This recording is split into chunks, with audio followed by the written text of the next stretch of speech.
There are 630 red and fallow deer in Richmond Park, a piece of countryside on the outskirts of London that spans 2,500 acres. The constituency is one of the wealthiest in the country, and according to anti-Heathrow expansion campaigners, 217,000 planes fly over the top of the area each year.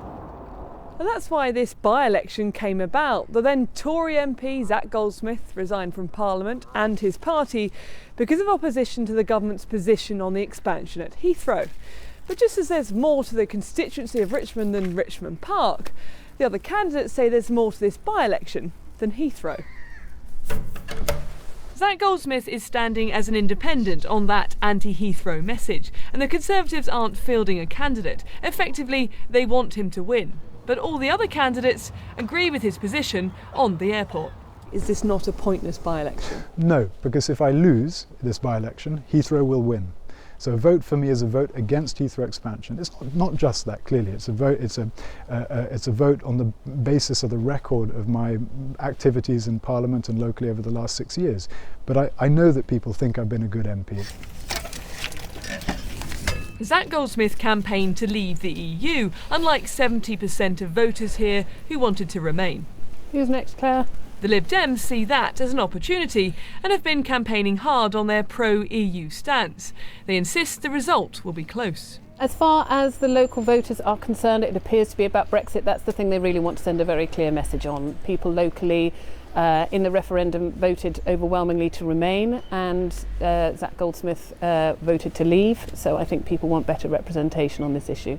UKIP and the Greens are also not fielding candidates here. The Labour Party is, even though several senior Labour MPs didn't think they should, to avoid splitting the anti-Goldsmith vote. I don't know what is meant by splitting the vote. Labour has a bedrock of support here. We polled a decent amount in the general election. In the mayoral election, we polled 24% against the Lib Dems 7%. So for them to say, choose a candidate and then say, oh, actually, we think you ought to stand down because it'll give us a better chance of winning, that's a nonsense. That's not what politics is about. Labour also insists it's Brexit that's the key issue on the doorstep. But rather than take the candidate's word for it, we asked around. Well, Europe has passed. That's history.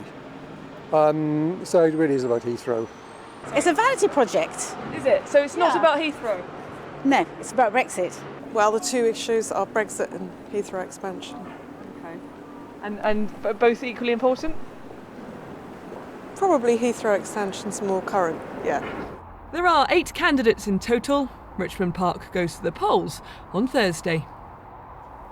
Ellie Price reporting, and here is the full list of candidates standing in the Richmond Park by-election. You can also find out more about the by-election and the key issues on the politics page of the BBC website. That's bbc.co.uk/politics.